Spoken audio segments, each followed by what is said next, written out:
to attend what is now known as the School of Visual Arts.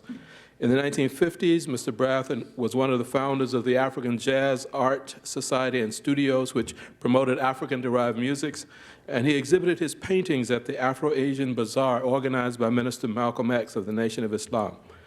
In the 1960s, the Brath brothers, Elombe and Kwame, became strong supporters of the Southwest African People's Organization, whose president, Samuel Nujoma, led Southwest Africa to independence as Republic of Namibia.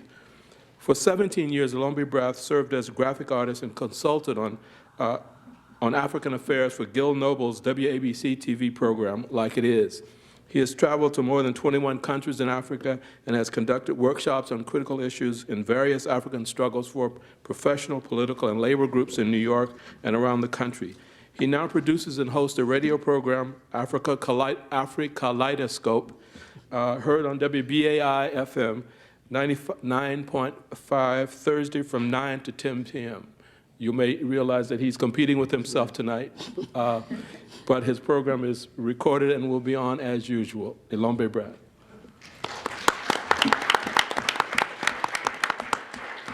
Thank you very much, Professor Hinton.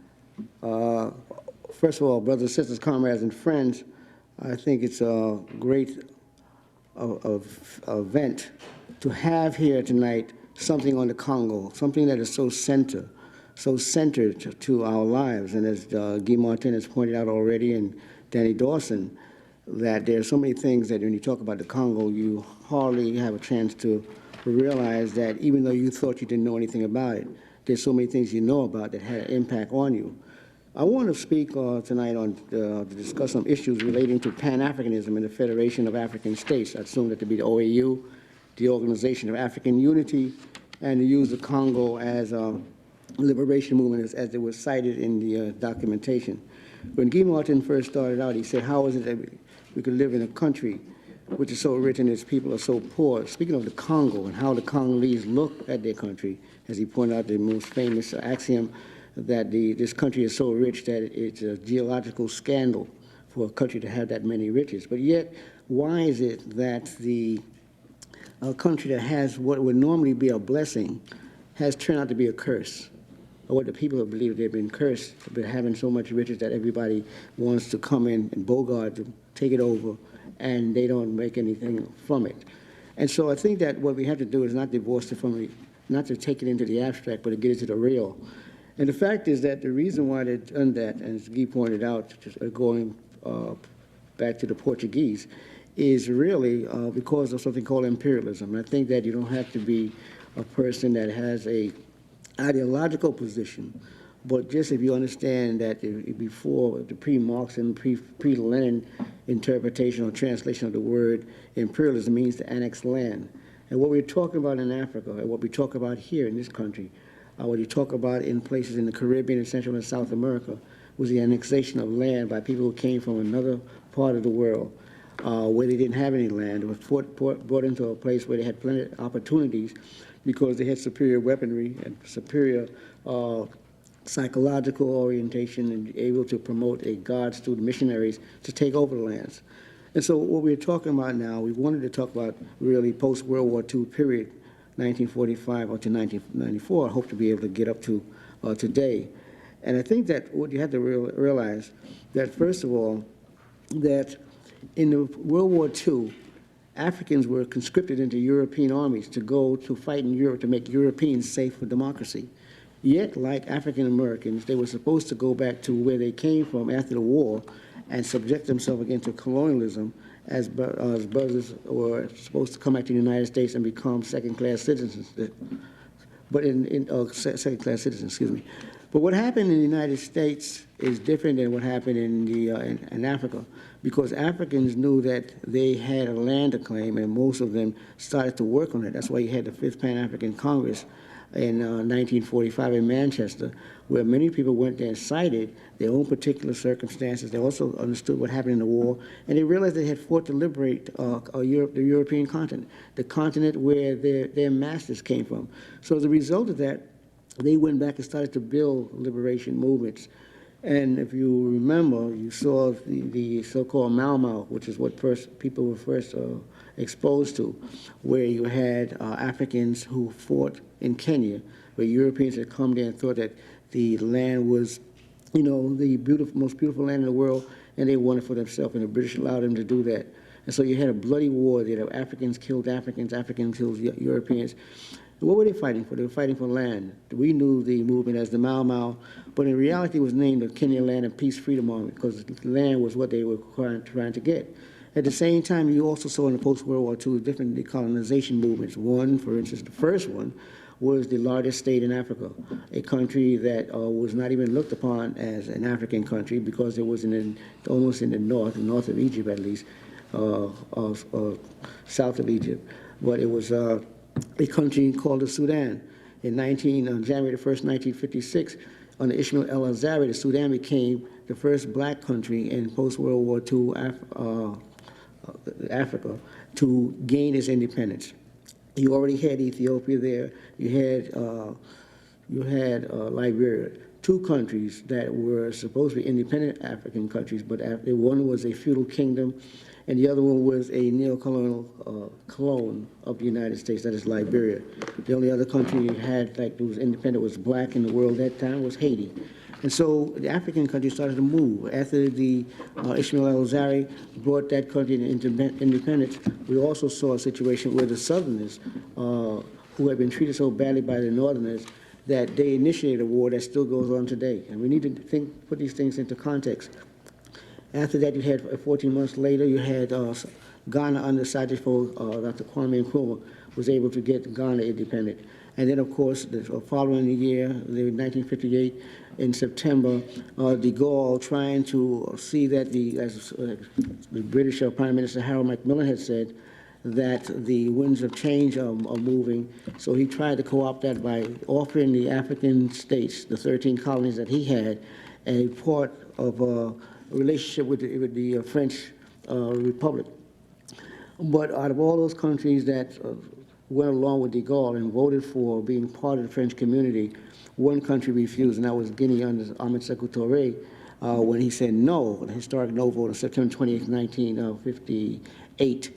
And for that, the French did everything they could to thwart the independence of Guinea by taking everything they could out. As they departed, they stripped the country.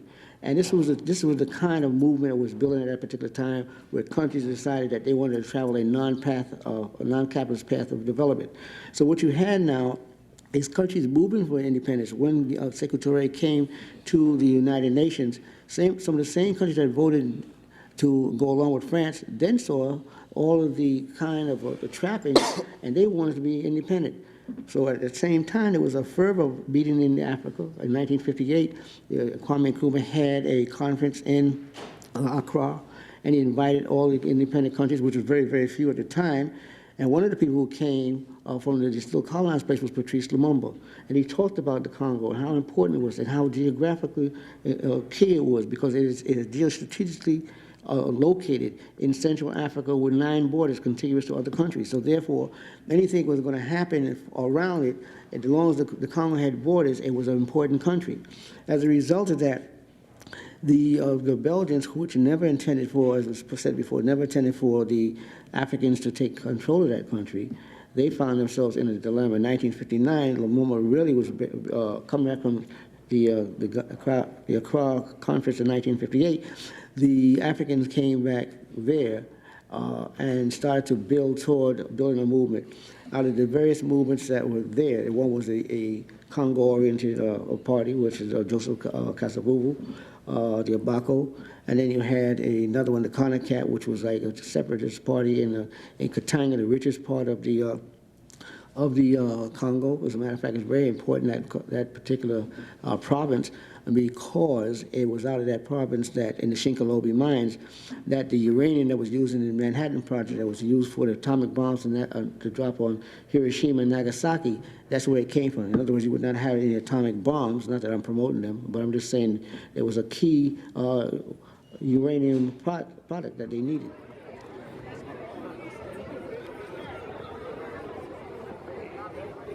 Judge Betty. Yes. Can you zoom it in?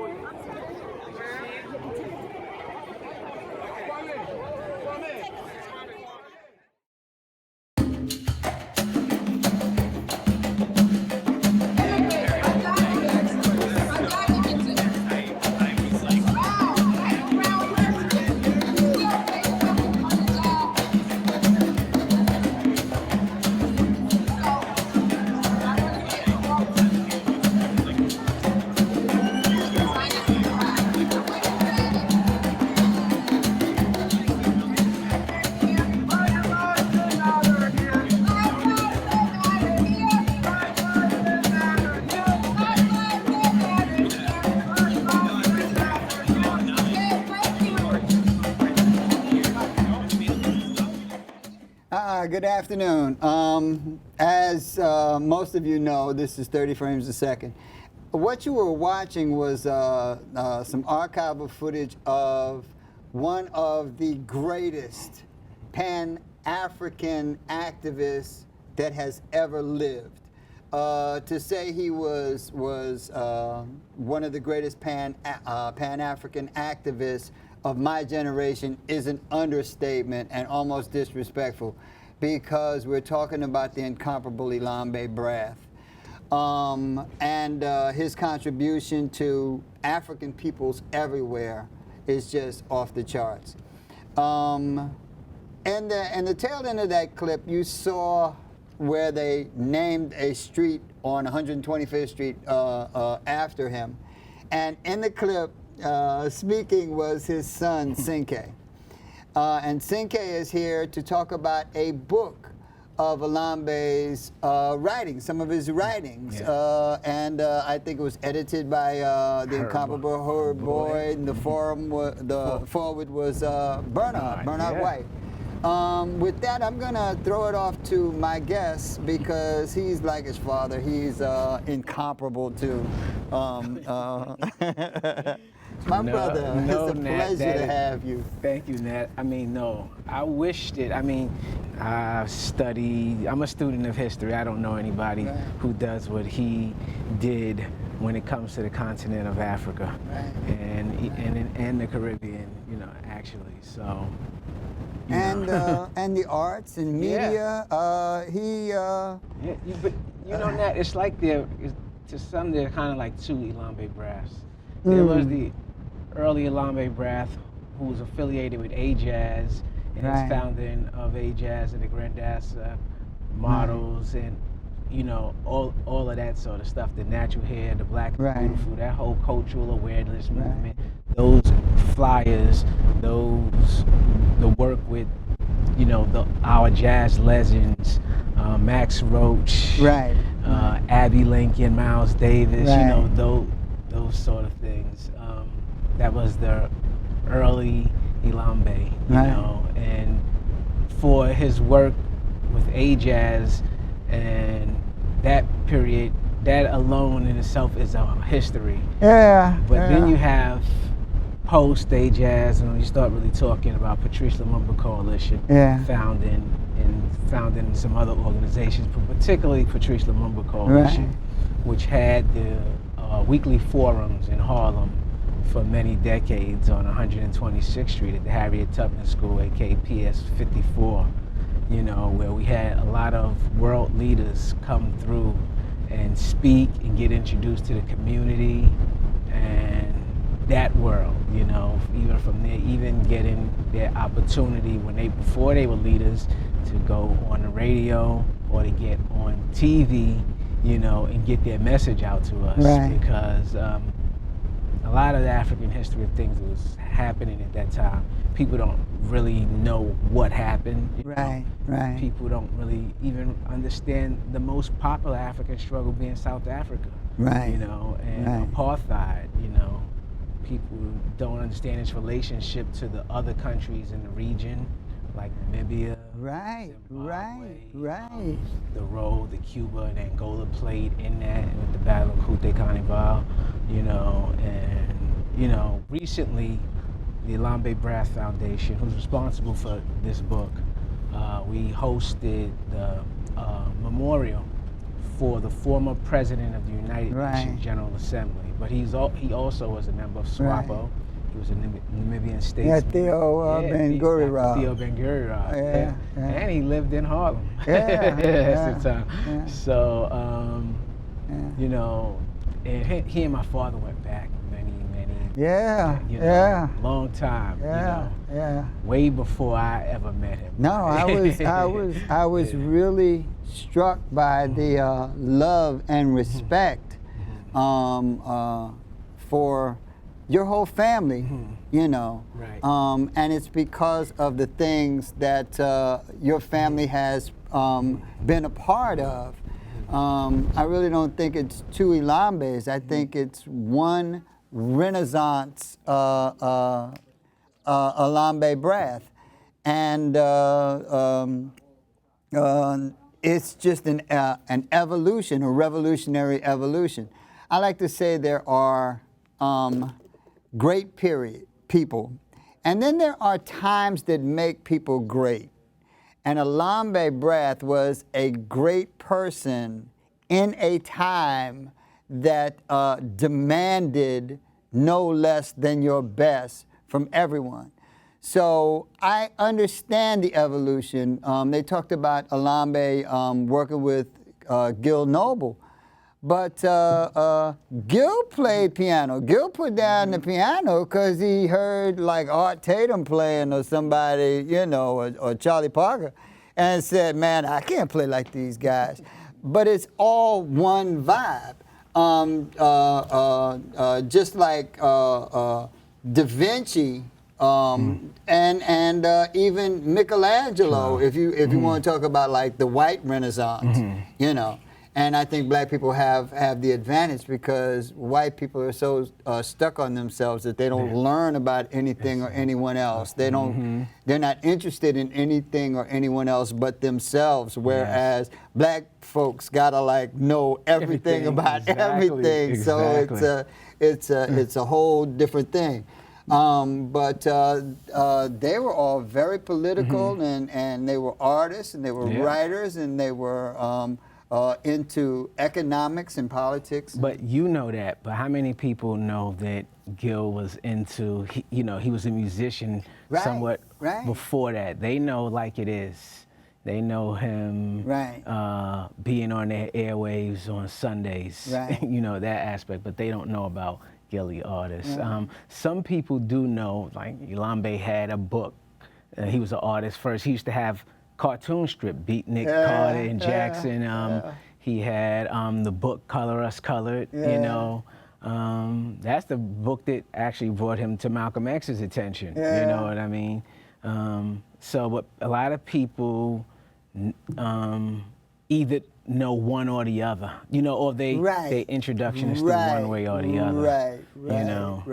So, That's the case with me. Like people who remember me from a thing always think of me as that thing, you know, but that thing was a part of me, and that thing, the curiosity, and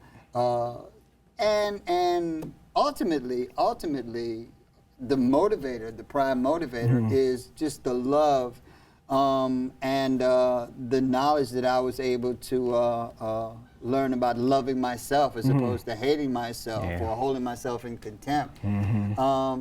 Gil and your father had a lot to do with that, and the things that they brought to Like It Is. I never even knew how dysfunctional I was thinking. A lot of people say that, but I mean, it was a time that, you know, people were being waken up. You know, it was the time that a lot of the generation who, quite frankly, many are passing on now, but a lot of them who are in their 80s, they were going through their awareness during that time in which that show in particular was coming about. And even if you were one way, because we didn't have much, like, in terms of public access television. There was no MNN at that time. You know, there was nothing. And MNN wouldn't be the same if not for Gil. I mean, if not my exposure to people like your father, the people like Ivan Van Sertima, one of my favorites. You know, I mean, if I didn't have that exposure, what I would be doing at MNN would be decidedly a lot. It would be a lot more ignorant. A lot less informed, a lot more ignorant. You know, and foolish. So I think a lot of the things that you see in public access, if not for people like Gil and your father, the whole world would have been changed, at least for black folks. You know. I mean, I think that everybody borrows from their contemporaries also at that time, and they get influenced by their contemporaries. You know, Gil talks about, you know, you saying you were going in the one direction. Gil openly admits in his history he was going that way, and he was even scared of Malcolm initially. He was like, he didn't want anything, you know, initially to do with Malcolm, you know. So everybody has their own evolution, and sometimes we don't understand we're living in the history, you know, and that, you know, our actions, especially positive ones, can help influence other people toward a positive path or vision for what they see for themselves. You know, just got to be a leader sometimes. Young Michael Corleone, that you are. Talk about your father's book, because it's his writings, and there's a whole lot of stuff. I mean, I didn't get a chance to completely read the book because obviously I had a whole lot of people knocking on my door about things that I committed to. But just glancing at the book, there's a lot of stuff in here. There's a lot of stuff. What's in here? At first glance, it can be intimidating because, I mean, people say, wow, 466 pages, this is a lot of, you know, but, well, let's say this, the people who are getting the book now, you see our book, this is not the book that people who are getting it now are getting. Okay, well, the if pages you notice, weren't what. If you see just these like pages, here, opening up the book, and the title of the chapter is "The U.S. versus Kabila. History supports Kabila and Malcolm X." Now, you know, that's like. That's somebody. Not only is it food for thought, but as I said, the book is not a book that's meant to be read like a biography from front to back. Right. You know, it has a table of contents and it's sectioned off, and you can, I mean, the first thing I'd say, of course, would be to read the forward in the introduction. Those get you ready for the book. Those get you ready for the book. I enjoyed the forward by Bernard and the introduction by Herb Boyd. But these writings, and well, for one, as I said, this book, for our audience to get to, it won't be as intimidated, because if you feel this paper here, Nat, it's a thicker paper that this is printed on. Oh yeah, it's a gorgeous so book. now we have a thinner paper. So book. The book that people get now is going to be about, it's all the same information, but it comes up to about right here now, because of something as simple as changing the thickness of the paper. Right. So people are not as intimidated by the book. Whatever paper it's on, I would encourage people to get the book. And because the most important thing that the book has is the information that's imparted on there. Exactly. I mean, out of the different categories in the book, I think probably if you look at whether it's the Caribbean, whether it's Pan-Africanism and Marcus Garvey, whether it's the section on the United States or on Africa, unfortunately, if you read a lot of them, you would think that he could be talking about 2018. Yes. And even if if the story is from 1998, which is 20 years ago, it's not much is changing. You know, there's not much that has changed about the different things that he is talking about. I mean, you might could change a person who he's talking about, but you could easily place the other person who stepped into that role or whatever, saying like, we're not making much progress. No, and I think mentally, we've regressed to a point that I was at before Malcolm and Gil and those types of people.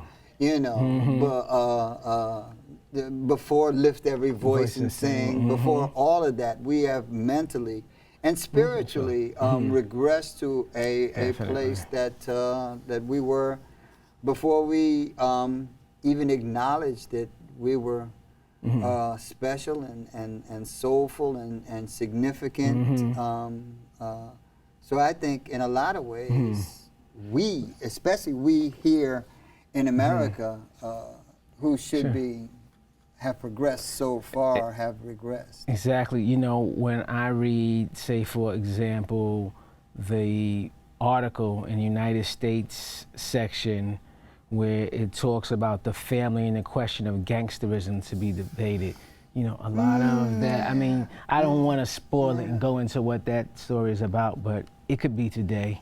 I'd say Wow. that more than half of the writings, if they don't have the time period on them right there, you won't know it's not 2018. Right. So, and I think for readers to read it, they're gonna notice that, you know. Right. They're gonna notice that, wow, this is the same effect today. This is what we're still dealing with today. Like, how is it that nothing has changed then? And at that time of reading it, you're thinking that, you know, okay, we're being alerted, awakened to what's going on, that we're on the verge of some sort of change with it. But when you read it and you like, okay, and you realize that was 16 years ago, that was 12 years ago, do you see that, you know, we're not making the progress that we would hope we would be making. But I think the best thing is that, for me, there are many things that are said about my father. So people say, oh, Elombe said this or that. And sometimes people could not find it. So now I think certain things that it was rumored that Elombe said or that he spoke about, you find it in here. For example, the story about how he was trying to be drafted in Vietnam. Hold that thought, because Okay. I got my producer looking at me side-eyed because apparently they want to do something with your microphone. Okay, They're read giving it. me instructions. That's what it is. She knows I don't take directions good. I'm a typical black man. I don't read. You bring a book in here. I think, okay, if I can we're gonna have probably you- find that right, section. Right. And it's 205. I know that it starts on. Okay, so the story is called The Vietnam Syndrome. Still a quagmire whose lessons have not been learned. And this is from 1990. So, of course, Vietnam wasn't in 1990, but he wrote about this in 1990. And people often heard about he had got out of not going to the war. But here it is in his own words. He said, when I was drafted in the summer of 1960, I told the draft board my reasons for me not willing to go to Laos or Cambodia, where I had been told the U.S. did have troops, or Vietnam, which I knew they were about to become engaged. I literally told them because of the racist situation confronting black people in the United States, I would not obey any order given by a U.S. military officer to go abroad to kill any other person of color whom I did not have any contradiction with, or how they decided to live their lives. I was forced to put my position in writing, which I did, and it fixed my signature, and was allowed to leave the introduction center on Whitehall Street and go home, telling me that they would be getting in touch with me again in the near future. A year later, I was ordered to come down to a military intelligence / FBI inquisition by 3 black officials to find out if I had changed my mind, which I told them I had not. I was grilled by them for a couple of hours regarding my views on race, class, and developments in developing countries, people by black, brown, red, and yellow people, activities with different black nationalist groups within the United States, with the latter transcript of the session showed that it consisted of approximately 484 questions and answers. If my memory serves me correct, about 84 pages. The position was basically theoretical and contained nothing that could indict me or anyone else, but it was an unusual experience that they had not yet developed a strategy to use against such an approach, and I was allowed to leave with impunity. So I had heard, I mean, he had told the story, but to find it written in his own words and everything, well, it's sort of like a gem, because now, again, he had written it for a periodical or newspaper, etc. I'm not sure the exact source of this one, because in the compiling of this book, we contacted many magazines and newspapers that he had written in, and, you know, to get access to these writings. So I'm not sure off the top. This one probably ran in a few, but you know, when they're in newspapers and magazines, they get discarded at times, and you can't remember where they came from, which is different from a book. It sort of stays around. Also, we need a historical reference from black people who lived in that era. Yes. Because now white supremacy has become so emboldened that to even suggest anything but total abdication to it brings about consequences. And that period of time is very significant. It's very significant for a black man, especially a tremendous warrior like your father, who asserted his blackness, asserted his right to be an African, in spite of the horrific consequences. But there was a lot going on. I mean, you talk about everybody's like all up in arms because white folks strung out off of dope. Job. You know how we got to be more compassionate. But they tried to dope every teenage child. They tried to kill us off either in Vietnam or with heroin. Exactly. And a lot of young black people didn't end up in the army to die because they were already strung out off of heroin. So there was an attack, an active attack that has been documented by J. Edgar Hoover and the United States government, just like it was an attack on black people when Haney was the judge in the Dred Scott decision, and they were fighting about who was going to be admitted into the Union. There was an attack on black people that only a few conscious people, but we were in a much more conscious time, had the ability to articulate at that time, who had the position and the ability to articulate. But you know, Nat, what I find even more interesting, we're talking about, he said 84 pages, 484 questions. Right. That's serious business. Like, you know, I read the book Bloods about, you know, the brothers who went to Vietnam and came back, but when I add the fact that if you didn't, the people who didn't, some of them had already objected anyway. Right. But they were in there. But 484 questions, 84 pages? Right. Wow. Right. You know, and then they said, we're going to give you some time to think, because I know some of his contemporaries at the time, they couldn't get out of it, they said. They said, yeah, you know, I heard the stories, yeah, your father told me about that, and I was going to try the same thing when it came to my time, but they got me. Yeah. And it's good for our history, you know, and especially when people who read other references, like the book I mentioned, Bloods, about African Americans who fought in Vietnam, their experiences and what was happening to them, and you realize those who objected, like they were trying hard to put us in, like, I mean. And that was the Vietnam War. We didn't have a cadre of billionaire black folks, you know, and high-profile black folks. I mean, our highest-profile black person was Muhammad Ali at the time.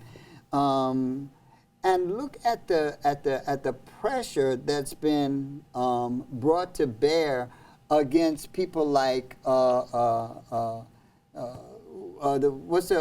football player? Colin Kaepernick. Colin Kaepernick. Yeah. And even let's LeBron, put Eric Reed in there too, who knelt with him. He doesn't have a job as of yet, and he was a Pro Bowl defensive back, and he still doesn't have well, technically he is a safety, but he's still a defensive back. And they've changed the rules in sports to say that any black person, basically any black person, but they say anyone who takes the knee, anyone who makes a statement against white supremacy will be. But now they just postponed it. NFL because they saw the backlash. So the NFL is saying now they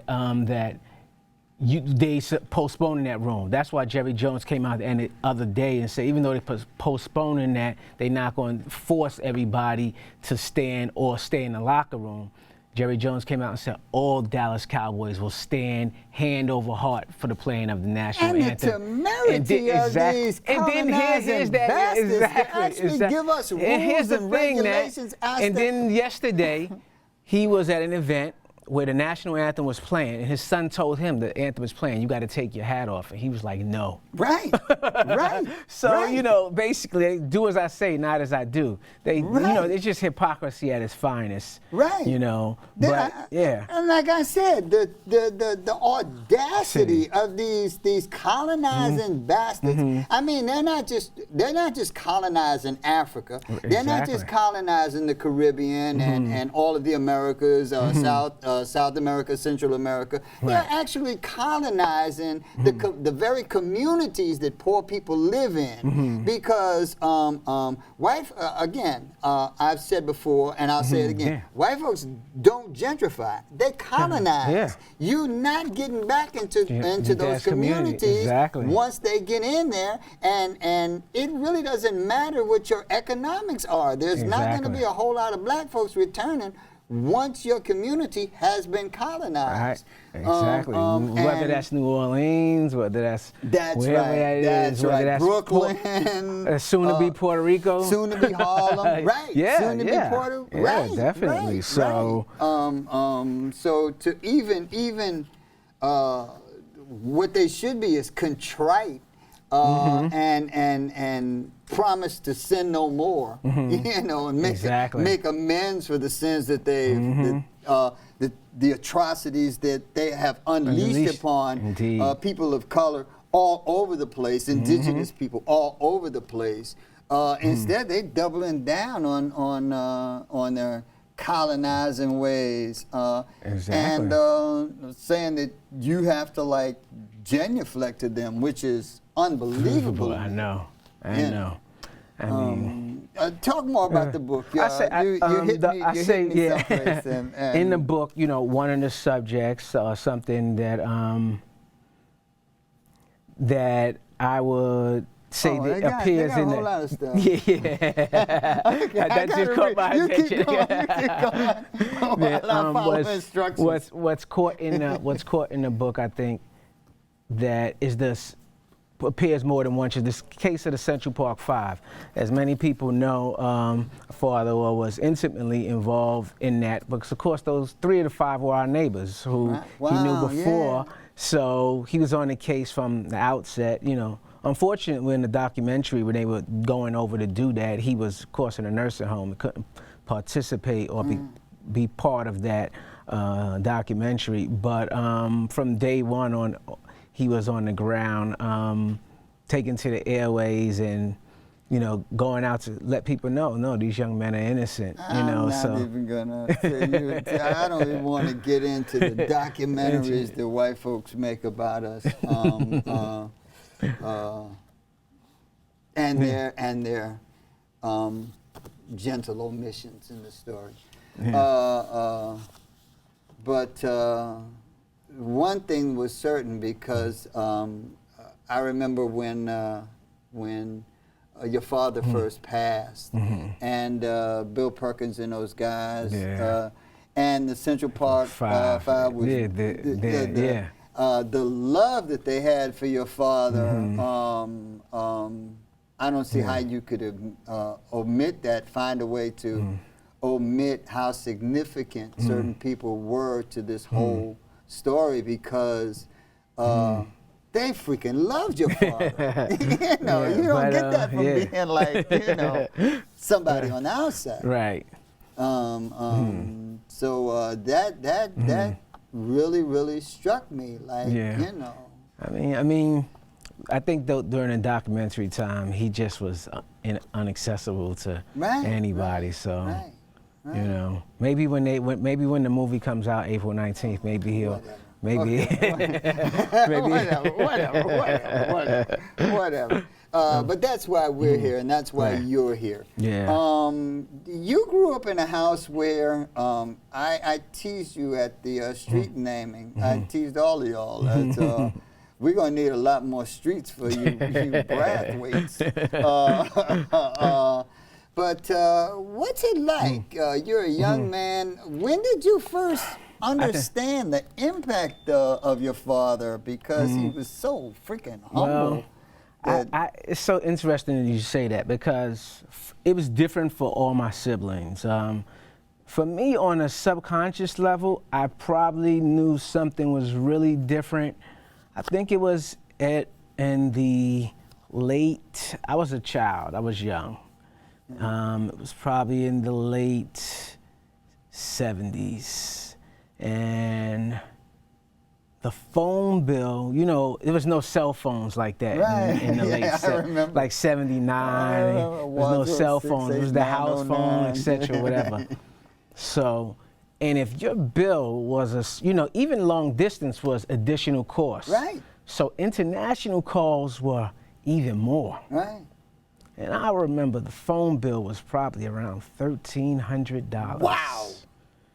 Now, at that time, I know if your phone bill went past 200, you were getting your phone cut off. 200? And we had a 1,300. Yeah, so on a subconscious level, I processed, why did they allow this phone to stay on? Right. And one time they turned it off and turned it back on. Nice. And it's sort of in the back of my mind, I knew that about the sort of people who he was interacting with and speaking to, that even though I didn't understand all about COINTELPRO, I knew that something outside there wanted that phone on. Right. So that what the sort of work he did, exactly, they was listening. Exactly. So in terms of, they called my bell, it wasn't no, whatever. Turn that phone back That's on. Amazing. Yeah, turn that phone back on. We need that phone back on. You know, so that I think that's when, on a subconscious level, as a young child, I understood that it was something different about the work my father did and the people he associated himself with. But I can guarantee you that all my siblings have a different way in which they, because I've asked some of them about their whole thing, and every one of us would have a different story. One of my brothers would tell you that one of the African presidents, a lot of people associate my father's work with presidents in Southwest Africa, being countries like South Africa, Namibia, Zimbabwe, Mozambique, or his work in the Congo, because of course his foundation, his coalition was the Patrice Lumumba Coalition. That's the Congo. Right. But there was a guy named Sékou Touré of Guinea, who one of my brothers happens to be named after. He came to visit us in the complex. It's called Schomburg Plaza. Again, that's where the Central Park 5, that's where all of us live, those buildings over there. And according to my brother, it was like, when Sékou Touré came, it was coming to America before coming to America. My brother said he was getting jokes about it, like when Sékou Touré came, people didn't know, like, who is this president? He came and he with this entourage, like coming to someone's home, president of a country, at that time. And without warning, or announcement. Now it's a little different, because, I remember when the current president of Namibia, who was the prime minister then, my father was in a nursing home, when he went to visit him, because he was, even though he was prime minister, he was already going to, how they get, the election was already won, and he had all this Secret Service and security with him. So when he went to visit my father, they basically shut down Amsterdam House nursing home when he was in there, and the nursing home called complaining, like, you got to tell us when people like that are coming to see your father.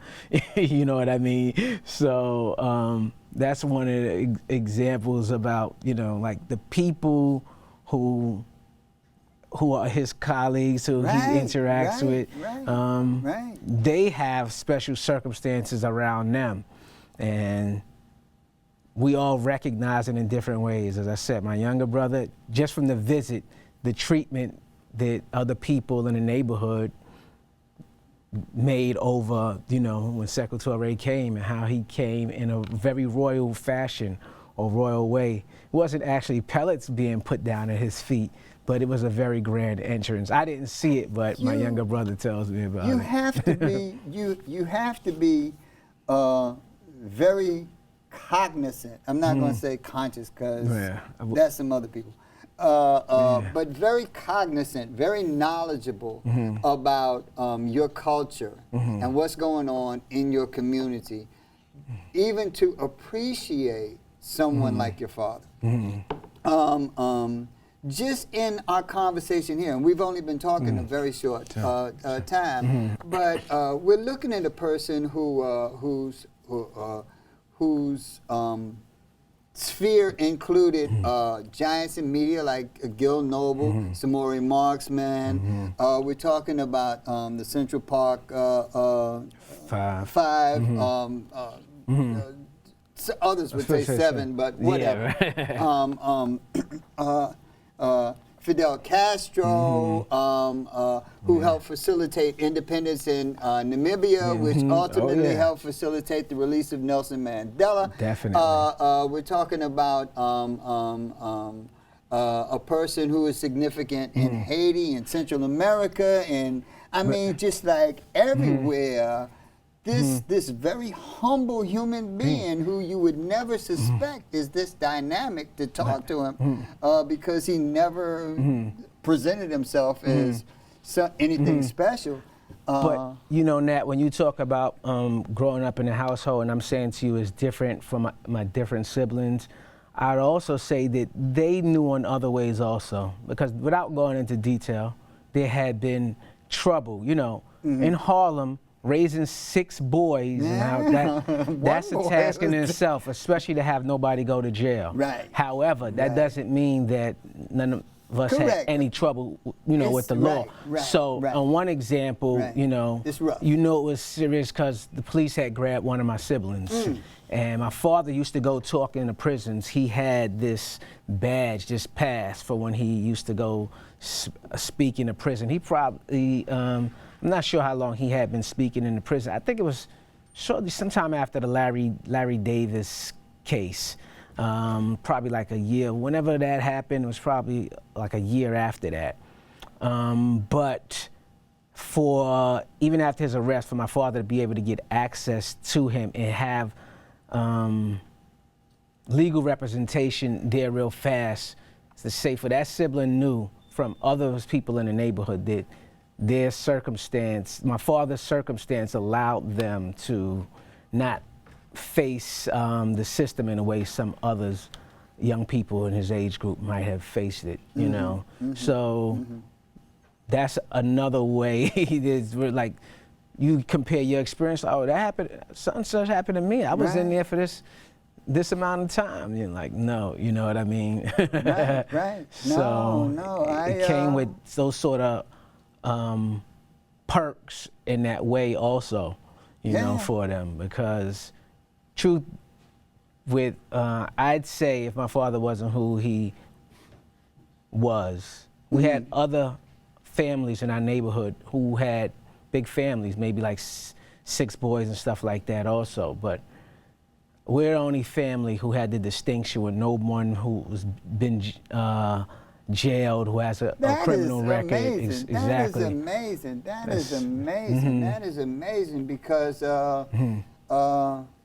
almost everybody that I've grown up with has gone through some sort of abomination, the abomination of being black in America. And that also, because my mother was on it. My mother didn't play. You know, one time the cops were going to arrest me. They drove me around the block on some false ID. One of my friends went and told my mother. We lived on 16. My mother was down there looking for those police who had falsely arrested me within like 3 minutes. But I was already out the car. They just scared me up. They just pointed like about 10 guns in my face and put a knee in my back and all of that. But before they didn't take me down and like fingerprint me and all that. Right. But word got to my mother, she came out of there like a bat out of hell. She was not playing. They was lucky they had let me go. Right. People don't realize how strenuous, how much of a job just being black in America is, and having a family. Because if you've never known the joys of taking up a funeral collection or trying to get a certified money order when you got like a bag of $4,000 in dollars and quarters for jail for bail money, you know, or just on and on and on. You could never really appreciate what it takes to raise 6 children. But in all truth, Nat, when it came to most of the rearing and keeping us out of prison, most of that was my mother. My mother was very active in the school, PTA. She had, you have to have a team. My mother did most of that. I probably got like one beating in my whole life from my father, you know, but from my mother I got a few. You know, but you also had the advantage, and it's a big advantage of having a father, even because, you know, I like to say, you know, daughters hug you and love you forever. You know, a lot of times boys just want to get big enough to be top dog. But to have the advantage of having your father present, and your father is a person of respect, you know, not just a physical presence that comes and sleeps with your mama and beats up all the kids, you know, and you got to bail his ass out, you know. But to have that presence, you know, on a level where he gets a visit from Seiko Toro. You know, I mean, you gotta be like, you gotta know your stuff just to know how significant that is. I mean, Jesus For Christ. me, as young as I remember the first time I met him, I was even younger, but what I remembered about him, that's when I first thought I knew what a vegan was, because he had no meat on his plate. He just had fruits and vegetables in his plate. My father took us down to the Waldorf Astoria, and I remember him there. He seemed so big. He had on all white, you know, which was unusual for me as a kid at the time to see somebody in all white garb and, you know, almost what some people associate with a deity of some sort and everything. And he was just a big presence in there. You know what, Mumia, we're almost out of time. We gotta talk about the book. You gotta let us know how to get it. But what Mumia remembers about your father is his laugh. His laugh. You know, that is funny. You know. That's what Mumia said. Like, you know, Elombe was. I mean, Mumia is funny for someone to be on death row and could still enjoy those sort of meetings and talk and, you know, that dying on death row, being slowly, sick and not getting the proper medical attention in Pennsylvania, etc. You know, like, and still maintaining his sense of human wherewithal in the world. So, but one place you can get the book, people can go online through the Elombe Brath Foundation.org, because it's a nonprofit, ElombeBrathFoundation.org, and they'll go in the bookstore and they'll see that they can order the book online. They can get it also, and they live in Harlem, they can get it from Sisters Bookstore. Sisters Uptown Bookstore. Make sure you go up there. You got to support that sister too, because she really. And here's the thing about that. It is the only black bookstore, not in Harlem, but we only have 2 black bookstores in all of New York. And from what I'm told, only 5 black-owned bookstores in the whole United States of America. Right, right. Which I still find hard to believe seeing that stat. And unapologetically black. Yeah. If you it's see the not titles, like, and not you see like the Human books, Bookstore, which was right. He happened to be black. Right. Oh, that's a good point. That is true. That's what that was, you know. But you can get it also through Troy Johnson's African American Literature Book Club online. Eventually, sometime in August, late August, we'll give it to Amazon. We'll let them. Right. But for right now, the website. You have a and the computer. bookstore. Elombe Brath. I'm sure if you type in Elombe Brath book, right, it'll come up. This will come up.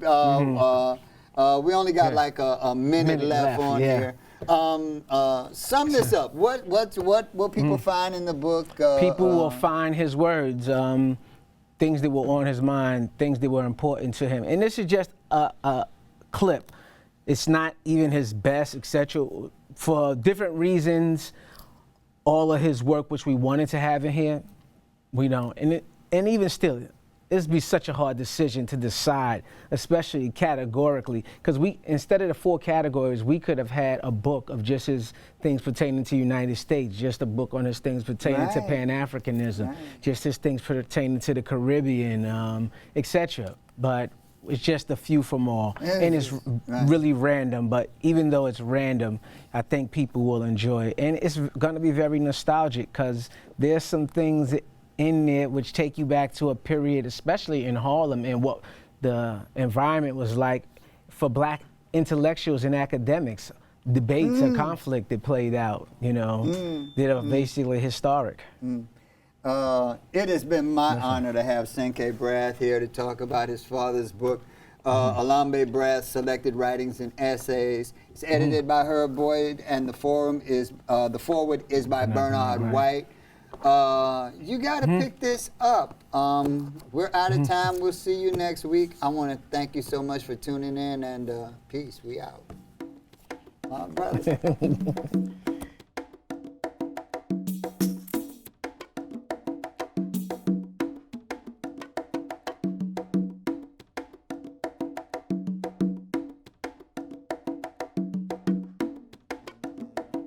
Collage is sort of special, especially on 125th Street. Used to be African Liberation Square. They named my father, and this is Percy Sutton. Gil mentions about how not Gil, I'm sorry, Bernard mentions about how Elombe convinced Percy Sutton to buy LIB and BAI radio stations. If you read it, if you read the foreword by him, you know, he talks about the importance of us having black-owned radio, and Percy didn't want to buy it, and Elombe's like, no, you have the money, this is why you have to buy it, you know? And so this picture is significant to the book. This picture with Elombe and Fidel is very significant. I don't want to go into why, and of course we all know this is also the area near the street naming, where the street is now named after Elombe, where he helped host Nelson Mandela. And Winnie's cut off here, but this is when Winnie met Betty Shabazz, because Betty Shabazz told Elombe, I want to meet her. Yeah, Betty Shabazz talks about it in her book too. She talks about how Elombe introduced her to Winnie and how they met. So, you know, Betty talks about it in her book, and these are some giants. Gillis cut off here. That's Samoria, of course, Stokely Carmichael, and the other person was Sonny Carson. Oh, so. Thank you, brother. Thank you, brother. Excellent. Yeah, we got it. Yeah.